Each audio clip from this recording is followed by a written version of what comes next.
मी नेहमी ही माती, इथली माती भाळावर चढवण्यासाठी यायचो, नेहमी यायचो.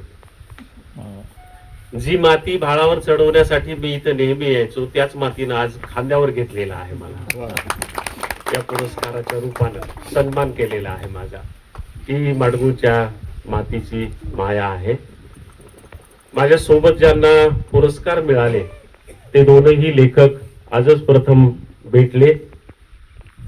राजमाने यांच्या पुस्तकाची पॉप्युलरची जाहिरात नेहमीच माझ्याकडं येत होती आणि उत्सुकता होती त्या पुस्तकाची. अजून मी ते वाचलेलं नाही पुस्तक, पण छानपैकी त्याची जाहिरात सुरू होती. मुळामध्ये पॉप्युलरनं पुस्तक काढला हाच मोठा पुरस्कार आहे, कारण ती एवढी मोठी प्रकाशन संस्था आहे. आणि योगायोगानं त्यांचे वडील बापू इथं आहेत आणि त्यांचं वैशिष्ट्य लेखकानं त्यांच्या चिरंजीवांनी सांगितलं. त्याच्यामुळे इथून पुढे आटपाडीला आलं की मी त्यांना भेटेल. त्याचं कारण असं की मला जुन्या पद्धतीच्या टेलरनं शिवलेल्या बनेली घालायची सवय आहे. माझी ही बनेल पहा तुम्ही, खादीची बनेल. मी कधीही रेडीमेड बनेल घालत नाही, ती खादीची बनेल घालतो. कॉलेजमध्ये असताना एका गांधीवादी, ज्यांनी गांधी सोबत राहिले, विनोबा सोबत राहिले, अशा माणसानं आमचं कॉलेज काढलं होतं आणि आमच्या कॉलेजमधल्या सगळ्या विद्यार्थ्यांना प्रतिज्ञा दिली होती की मी आयुष्यभर खादी वापरेन. बाकी त्यांनी पाळली का नाही माहित नाही, पण मी अजूनही सगळे कपडे खादी म्हणजे खादी वापरतो, दस्तीसह. काहीही दुसरा वस्त्र वापरत नाही आणि बनेल शिवूनच खादीची वापरतो. त्याच्यामुळे आता परभणीला एकेकाळी शिवून द्यायचे बनेली लोक, आता ते शिवून देणारे राहिले नाही. त्याच्यामुळे अधून मधून आटपाडीला येऊन एकदाच 5-50 बनेली शिवून घ्यायला हरकत नाही. असा एक चांगला माणूस जो वडीलधारा इथं व्यासपीठावर आहे. खूप छान, मला आनंद वाटला की ते इथं व्यासपीठावर उपस्थित आहेत. मित्र हो, गदिमा व्यंकटेश माडगूळकर, शंकरराव खरात यांच्याविषयी वेगळं नवीन काही सांगायची गरज नाही. तुम्हा सगळ्यांना सगळ्या गोष्टी माहीत आहेत. गदिमा तर आमच्या लहानपणापासून सगळ्यांच्या संस्कारामध्ये मुरलेले आहेत. एकेकाळी जे माध्यम प्रमुख होतं प्रसाराचं, आकाशवाणी प्रमुख होती तेव्हा ते टॉपचे हिरो होते, चित्रपट सृष्टी प्रमुख होती तेव्हा ते टॉपचे हिरो होते, वृत्तपत्राचं मुद्रित माध्यम जेव्हा होतं तेव्हा तिथं सुद्धा ते टॉपचे हिरो होते. तेव्हा आयुष्यभर टॉप राहिलेला सर्व क्षेत्रामध्ये असा हा माणूस होता. आणि त्यांचे संस्कार आपल्यावर अगदी इतके मुरलेले आहेत की आपण म्हणजे की तुकाराम माडगूळकर यांच्या संस्कारात आपण वाढत वाढत पुढे आलेलो आहोत. खर तर ही माडगूळकर मंडळी ही ब्राह्मण नाहीच आहे, म्हणजे त्यांच्या कुठेही लिहिण्यामध्ये ब्राह्मणत्व दिसत नाही. आणि व्यंकटेश माडगूळकरांनी तर लिहूनच ठेवलेलं आहे की मी एका पाटलिणीचं दूध पिऊन वाढलेलो आहे, माझ्या आईला दूध येत नव्हतं. जन्म जरी ब्राह्मण आईनं दिला तरी दूध मला पाटील आईनं दिलं. त्याच्यामुळं आणि त्याच्यामुळं ब्राह्मणाचा पत्रा असं न म्हणता बहुजनांनी दिलेला बामणाचा पत्रा हे नाव त्यांनी डोक्यावर घेतलेलं आहे. या मंडळीने सन्मान केलेला आहे बहुजनत्वाचा, म्हणून हा बामणाचा पत्रा आहे. गदी माडगूळकरांचं काय आठवत नाही आपल्याला? चित्रपट गीतं आठवतात, रामायणामधली गीतं आठवतात, त्यांच्या कितीतरी कविता आपणाला आठवतात. बऱ्याचदा त्यांच्या कितीतरी कविता, चित्रपट गीतं सुद्धा इतकं सुंदर चित्रपट गीतं ना आधी कुणाला लिहिता आली ना नंतर कुणाला लिहिता आली. गदी माडगूळकरांसारखा चित्रपट गीतकार फक्त हिंदीमध्ये आपण साहिर लुधियानवी यांच्याशीच त्यांची तुलना करू शकतो.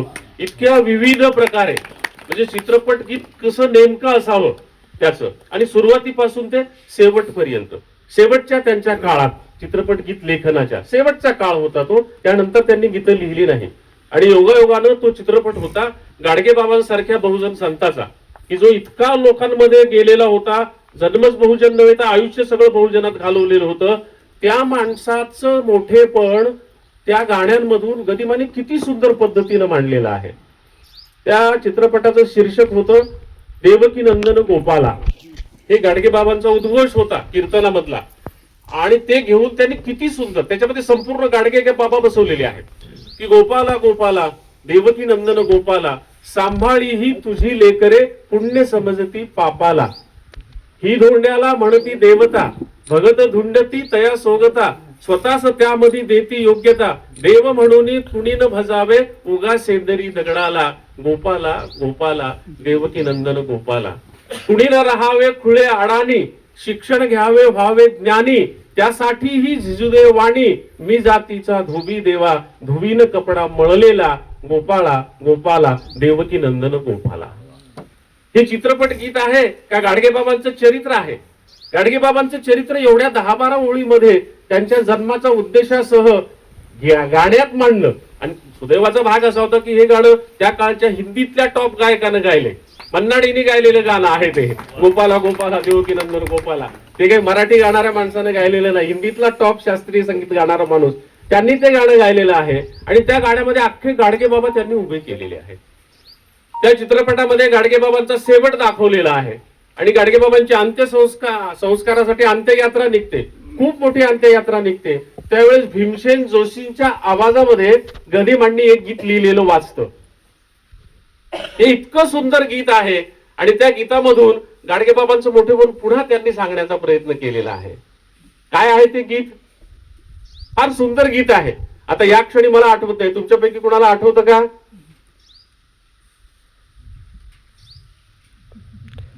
फारच सुंदर गीत आहे. ते पुढची ओळ आहे,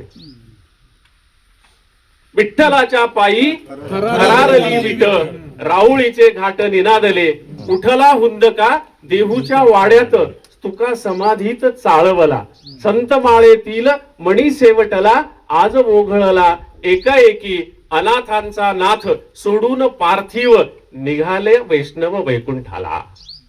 4च ओळींचा हा अभंग आहे. पण किती कमी भावनेमध्ये, किती उच्च प्रतीच्या भावना आपल्याला किती कमी शब्दामध्ये व्यक्त करता येतात. मला हे गीत पाठ होतं, तुमच्या लक्षात आलं असेल, पण तुमच्यापैकी कुणाकुणाला आठवतं आणि पाठ आहे ते मी पाहिलं.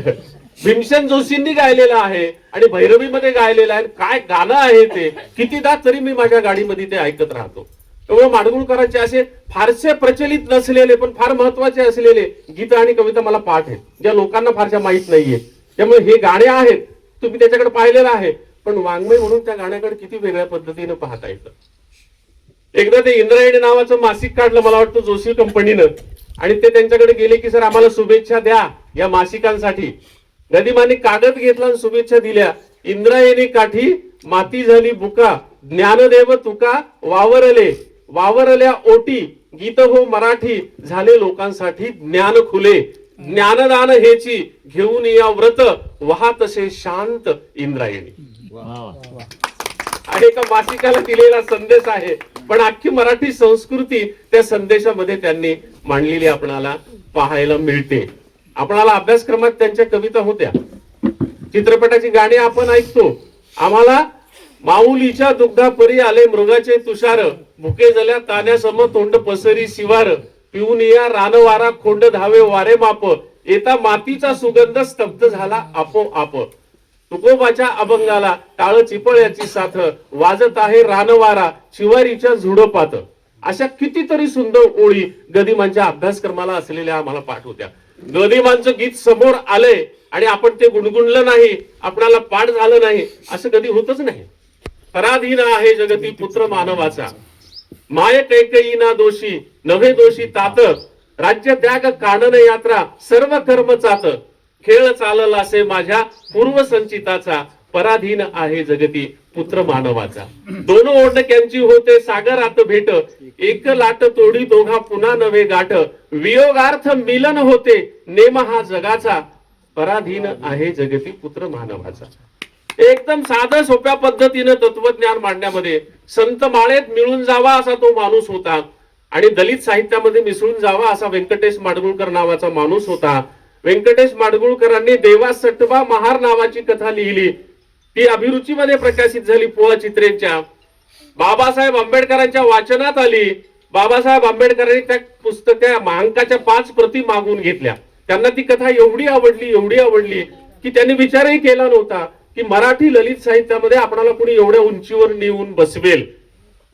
कारण गावामध्ये अस्पृश्यता पाळली जात होती आणि एक तो कोणीतरी आरोग्य अधिकारी आला होता आणि गावातल्या सेवकाला त्यानं जोडा फेकून मारला होता. तेव्हा त्याला जोडा उलटा उगारण्याचा, हात उलटा उगारण्याचं डेअरिंग त्या देवा सटवा महाराला आलं. त्यांनी सांगितलं की त्याच्या पाठीमाग हा भीम दिल्लीत उभा होता ज्यानं घटना लिहिली. हे जे लिहिलं होतं माडगुळकरांनी, हे आंबेडकरांना एवढं आवडतं. तोपर्यंत दलित साहित्य आलेलं नव्हतं. म्हणून पुढं गोमा पवारांसारख्यांनी ओझं नावाचा त्यांचा कथासंग्रह संपादित केला, दलित जीवनाचं चित्रण करणारा व्यंकटेश माडगुळकरांचा.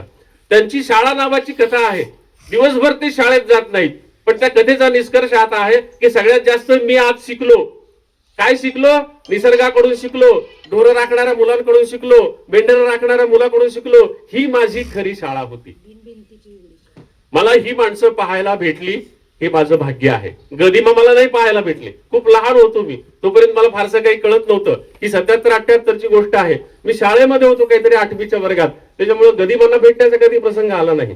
पण शंकरराव खरातांना मी भेटलेलो आहे आणि तात्यांना, व्यंकटेश माडगुळकरांना अनेकदा भेटलेलो आहे. कारण ते तर माझे आवडते लेखक होते, पण त्यांच्या शेवटच्या काळात त्यांचा आवडता लेखक मी होतो. त्याचे पुरावे मी आज इथं देणार आहे तुम्हाला. सुधीरजी, मी एकदा इथंच ते पुरावे वाचून दाखवलेले होते. व्यंकटेश माडगुळकरांची मला जी पत्र आली ती, तर ते जे होतं ते शंकरराव खरातांचं कसं होतं, आम्ही फार जवळ नाही जाऊ शकलो. जळगावला साहित्य संमेलनाचे अध्यक्ष झाले तेव्हा मुद्दाम आम्ही ज्या साहित्य संमेलनाला गेलो, मी काहीतरी BA सेकंड इयरचा विद्यार्थी होतो. त्याच्या आधी ते आमच्या विद्यापीठाचे कुलगुरू होते आणि ते कुलगुरू असताना आम्हाला ज्या डिग्र्या मिळाल्या त्या शंकरराव खरातांच्या सहीने मिळालेल्या आहेत. आमच्या मराठवाडा विद्यापीठाचे तेव्हा ते कुलगुरू होते. तेव्हा बाबासाहेब आंबेडकर असं त्या विद्यापीठाचं नाव झालेलं नव्हतं. तेव्हा ते कुलगुरू होते. त्यांची सगळी पुस्तकं वाचलेली होती. टिटवी, बलुत, टिटवीचा फेरा, सांगावा, 12 बलुतेदार आणि पुढे त्यांचं गाजलेलं तराळ अंतराळ हे आत्मचरित्र. त्यांच्या तराळ अंतराळमध्ये सगळ्या कथांचे सार आलेले आपल्याला पाहायला मिळतात. तराळ अंतराळ एक जरी वाचलं तरी आपल्याला ते कळतात. आणि बाबासाहेबांच्या सहवासात नावाचं त्यांचं पुस्तक आहे. शंकरराव खरात 12 वर्ष बाबासाहेबांचे PA होते, त्या काळातल्या त्यांच्या आठवणी सांगणारं पुस्तक आहे. ते अप्रतिम पुस्तक आहे बाबासाहेबांच्या सहवासात नावाचं. त्यामुळं ही मोठी माणसं होती. आणि व्यंकटेश माडगुळकर अंबाजोगाईच्या आमच्या मराठवाड्यातल्या अखिल भारतीय मराठी साहित्य संमेलनाचे 1983 साली अध्यक्ष झाले. तेव्हा मी काहीतरी 12वी किंवा फर्स्ट इयरच्या वर्गात होतो. मी पाहिलेलं ते पहिलं अखिल भारतीय साहित्य संमेलन होतं आणि त्या पहिल्या साहित्य संमेलनाचा माझा आवडता लेखक व्यंकटेश माडगुळकर अध्यक्ष होता. तिथं बनगरवाडी मी विकत घेतली. त्याच्या आधी मी मानदेशी माणसं लायब्ररी मधून वाचलेलं होतं आणि ते मला आवडलेलं होतं आणि त्या प्रभावातून मी लिहायला सुरुवात केलेली होती. माझा पीकपाणी हा कविता संग्रह योगायोगानं पहिलाच कविता संग्रह खूप चांगल्या लोकांनी उचलला. त्याच्यामुळं मला काही मागं फिरून पाहण्याची गरज पडली नाही. आमच्या रघुराज मेटकरीचे अत्यंत जवळचे होते तेव्हा पु ल देशपांडे. पहिला लेख माझ्या पहिल्या कविता संग्रहावर पु ल देशपांडे यांनी लिहिला. त्याच्यामुळे पुढे मला मागं फिरून पाहायची गरज पडली नाही. शंकर सारडा, भालचंद्र नेमाडे ही सगळी मंडळी त्या कविता संग्रहावर खुश होती. आणि त्या काळामध्ये शांताबाई शेळकेंनी सुद्धा लेख लिहिला होता. पण माडगुळकर व्यंकटेश हे काही कोणाला पत्र लिहिण्यासाठी प्रसिद्ध नव्हते. पत्र लिहिण्यासाठी प्रसिद्ध होते पु ल देशपांडे आणि वि.वा. शिरवाडकर. आणि त्यातल्या त्यात कवितासाठी तर कुणालाच पत्र व्यंकटेश माडगुळकरांनी लिहिलेलं नव्हतं. पण मी एक कविता लिहिली, थोडी दीर्घ होती. ती तेव्हा 40-48 पानांची होती. ती पुढे वाढत वाढत आज 120 पानांची झालेली आहे. वाढतच चाललेली आहे. ती आता मी मरेपर्यंत ती वाढतच नेणार आहे, कारण एका शेतकऱ्यांचं समग्र जीवन त्या कवितेमध्ये आहे. ती कविता मी व्यंकटेश माडगुळकरांना पाठवली आणि ते पाना पाठवल्यानंतर हे प्रसिद्ध नव्हते पत्र लिहिण्यासाठी. तेच पत्र आपल्याला येईल हे गृहीतही नव्हतं. पण त्यांचं इतकं सुंदर पत्र मला आलं. ते पत्र आल्यानंतर ते पत्र जे आहे ते पत्र खरं तर वाचून दाखवायला पाहिजे. सर, तिथून काबाडाचे धनी नावाचं पुस्तक आणा. समोर आमचे प्रकाशक बसलेले आहेत. आणि गाई घरा आल्याची पण एक प्रत आणा. ते पत्र मला वाचून दाखवता येईल.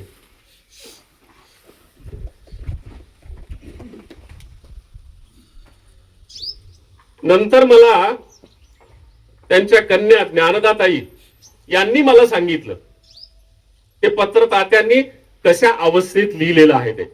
त्या म्हणाल्या, इंग्रजीत दररोज सकाळी तात्या आणि मी फिरायला निघायचो. त्या दिवशी असेच आम्ही फिरायला निघण्यासाठी पहाटेच उठलो. तात्यांचं उरकलं म्हणाले आणि माझं उरकायचं राहिलं. म्हणून तात्या त्यांच्या अभ्यासिकेत बसलेले होते, माझी वाट पाहत. तेवढ्यामध्ये तुझं पुस्तक त्यांनी सहज हातात घेऊन पाहिलं की हे काल पोस्टानं आलेलं पुस्तक आहे, वाचून पाहूयात कोण नवा कवी आहे. त्या म्हणाल्या, त्यांनी वाचायला सुरुवात केल्यानंतर मी जाऊन बसले हेही त्यांच्या लक्षात आलं नाही. आणि त्यांनी असंही सांगितलं की नंतर त्यांनी सांगितलं की आज फिरायला जायचं नाही, मी हे पुस्तक पूर्ण वाचायचं आहे. आणि त्या दिवशी त्यांनी सकाळची त्यांची फिरण्याची फेरी रद्द केली. तर तोच जे पत्र आहे ते पत्र मुद्दाम मी तुम्हाला वाचून दाखवणार आहे.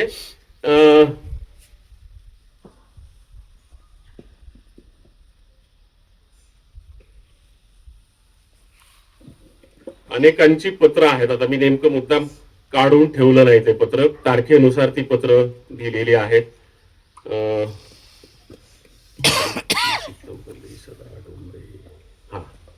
17व्या क्रमांकाचं पत्र तारखेनुसार पाहते त्यांचं पत्र आहे. आणि मला म्हणजे अगदी असं पत्र माडगुळकर आणि कोणाला कधी लिहिल्याचं मला आठवत नाही. आत्ता पहाटे उठून आम्ही काबाडाचे धनी ही तुझी सुरेख कविता वाचली. पहिला पाऊस पडल्यानंतर येतो तशा मातीच्या वासानं माझी छाती भरून आली. किती गंध, किती रंग, किती स्पर्श, किती नाद आणि किती चवी. दूर दूर गेलेलं माझं भावविश्व मी पुन्हा जगलो. बाई नेनंता गुराखी कसा दिसना कुठसी, झडपला पावसानं उभा गाईच्या पोटसी. अशा ओळी उद्धृत केल्या. कवी त्यांनी नंतर माझ्यासाठी लिहिलं, कवी तू उभं शिवार जिवंत केलं आहेस कोल्ह्या कोल्ह्यांसकट. कवी तू उभं शिवार जिवंत केलं आहेस कोल्ह्या कोल्ह्यांसकट. शतकानुशतक कानावर पडत आलेली कुणब्याची कहाणी तू पुन्हा ऐकवली आहेस.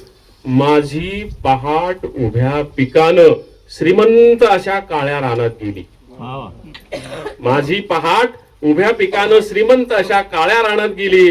आनंद आनंद वाटला, वाचनाचा आनंद आणि कहाणी ऐकून कणव. कवी तुला मिळालेलं हे देणं देवाचं आहे. कवी तुला मिळालेलं हे देणं देवाचं आहे. ते सांभाळ, उधळ माधळ होऊ देऊ नकोस. सूर्य नारायण उगवण्या आधी आलेल्या उसेला नमस्कार.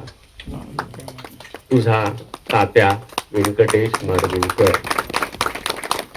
सूर्यनारायण उगवण्याआधी त्यांच्या हातात आलेल्या या कवितेला त्यांनी नमस्कार केलेला आहे शेवटच्या ओळीमध्ये.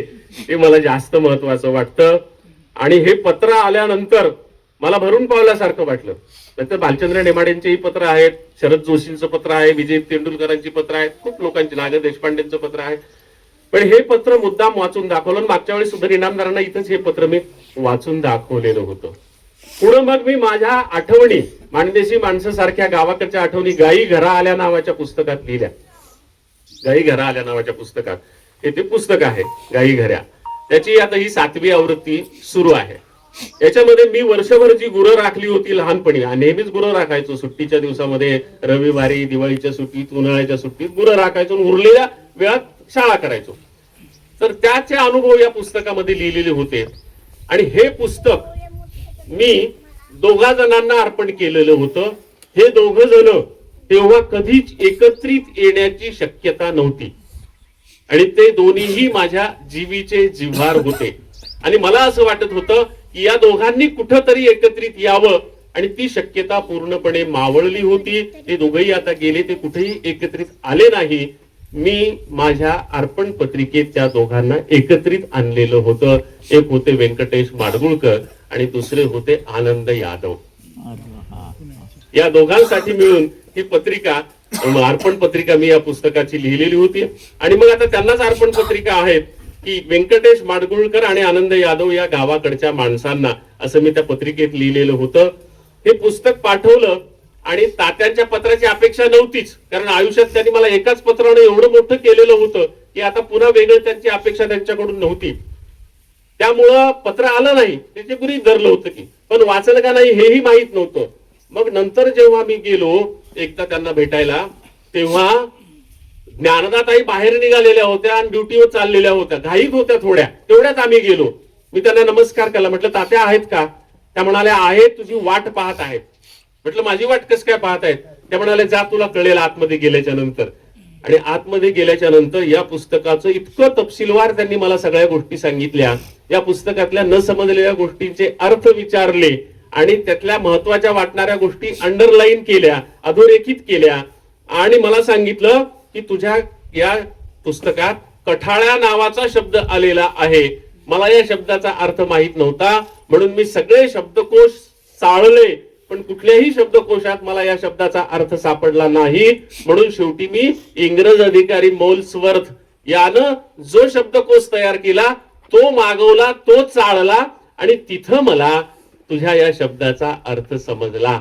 म्हणजे एवढा जुना लेखक, एवढा थोर लेखक एका नव्या लेखकाच्या एक शब्द समजून घेण्यासाठी एवढी धडपड करतो. मला वाटतं हे फार फार महत्वाचं आहे आणि तो गुण आपल्या अंगात यावा, दुसऱ्याच्या साहित्याला दाद देण्याचा. कठाळ्या म्हणजे आमच्याकडे देवाला सोडलेला बैल आणि जानी गाय म्हणजे आमच्याकडे देवाला सोडलेली गाय. पण तिकडे तो शब्द नाही उर्वरित महाराष्ट्रात, त्याच्यामुळे तो माहित नव्हता. तो शोधण्यासाठी मी किती धडपड केली ते मला तात्यांनी सांगितलं. त्यानंतर मी इथं अनेकदा आलो, त्यांचं स्मारक तिथं झालं, त्यांच्या त्या अक्षर बंगला पाडून त्या ठिकाणी तिथं गेलो. प्रत्येक वेळी मी त्याच्यावर पोस्ट लिहिली. आणि आता माझं जे स्निग्ध सावळ्या छाया नावाचं व्यक्तींच्या व्यक्तिचित्रणांचं पुस्तक येत आहे. मी इतका भाग्यवान लेखक आहे की मला पुलंचा सहवास मिळाला, शांताबाई शेळकेंचा सहवास मिळाला, नाग देशपांडेंचा सहवास मिळाला, सुधीर रसाळांचा सहवास मिळाला, नागनाथ कोतापल्लेंचा सहवास मिळाला. ही तर माणसं मला शिकवायलाच होती, मी त्यांचा विद्यार्थी होतो. या सगळ्या मोठ्या माणसांवर, राम शेवाळकरांसारखी माणसं, मी जी व्यक्तिचित्र लिहिली त्यांचा स्निग्ध सावळ्या छाया नावाचं व्यक्तिचित्र संग्रह सुरेश एजन्सी या प्रकाशनाच्या वतीनं येतो आहे. त्यातला 50 पृष्ठांचा भाग हा माडगुळ आणि माडगुळकर या विषयावरचा आहे. कारण अनेकदा मी या जागेला आणि या घराला, या गावाला भेटी दिलेल्या आहेत. तिथं आज हा माझा सन्मान होतोय हे मला अत्यंत महत्वाचं वाटतं. साहित्याच्या क्षेत्रातले आमचे हे बाप व्यंकटेश माडगुळकर, गदी माडगुळकर, त्यांच्या या भूमीमध्ये जिथं माडगुळकरांचं सगळं महत्वाचं लेखन लिहिलं गेलं, अशा जागेवर त्यांच्या नावाचा, त्यांच्या आशीर्वादाचा पुरस्कार आपल्याला मिळावा, याच्या इतकी दुसरी महत्वाची गोष्ट नाही असं मला वाटतं.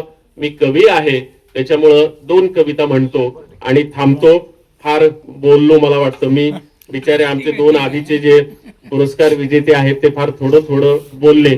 मी विचारलं होतं की मला वेळ सांगा, मी बरोबर तेवढ्या वेळात माझं भाषण बसवतो. मला सुधीर इनामदार म्हणाले की तुम्हाला वेळेची मर्यादा नाही, तुम्ही आणि लोक, जेवढं तुम्हाला लोक ऐकतील तेवढं तुमच्या पद्धतीने बोला, पण फार छळ करणं योग्य नाही. मला इथे यायला उशीर झाला त्याबद्दल मी बापूंच्या आल्या आल्या क्षमा मागितली. मी तुमची इथं जाहीरपणे क्षमा मागतो. मी खरं तर 9:30लाच इथं यायला निघालो होतो, पण आमचे देशमुख म्हणाले डॉक्टर की सर इतक्या लवकर इथं येऊ नका, तोपर्यंत तुम्हाला कुठंतरी गुंतवतो.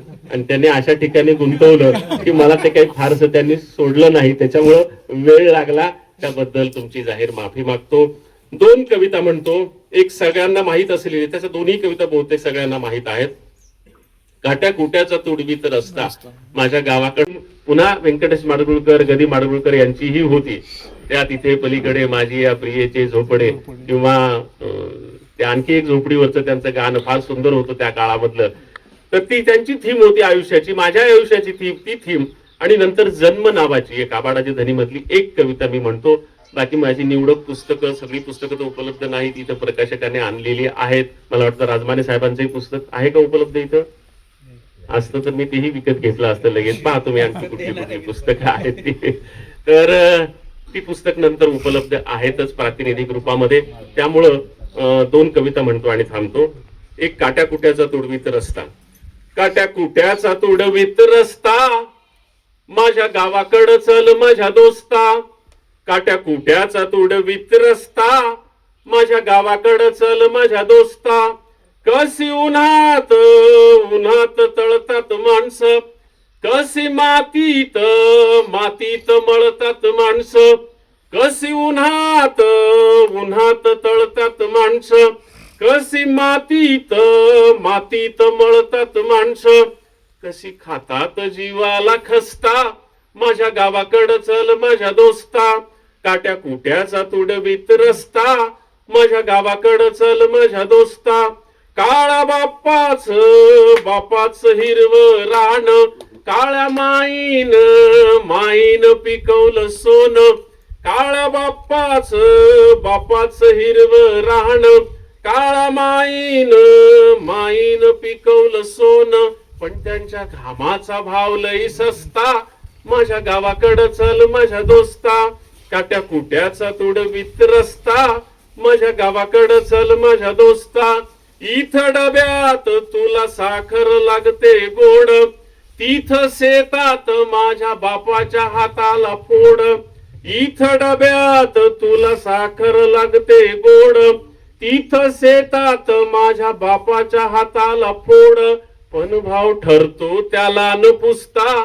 माझ्या गावाकडं चल माझ्या दोस्ता, काट्या कुट्याचा तुडवीत रस्ता. माझ्या गावाकडं चल माझ्या दोस्ता, जेव्हा दुष्काळ घिरट्या घाली, तेव्हा गावाला कुणी न वाली.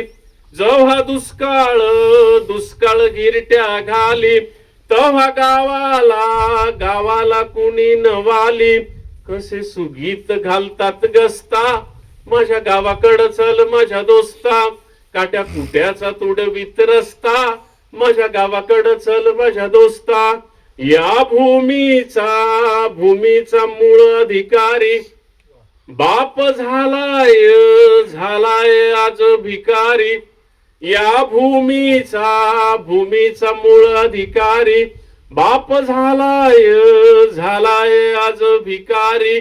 गाव असून झालाय फिरस्ता. माझ्या गावाकडं चल माझ्या दोस्ता, काट्या कुट्याचा तुडवीत रस्ता. माझ्या गावाकडं चल माझ्या दोस्ता, कशी उन्हात तळतात माणसं, कशी मातीत मळतात माणसं, कशी खातात जीवाला खस्ता.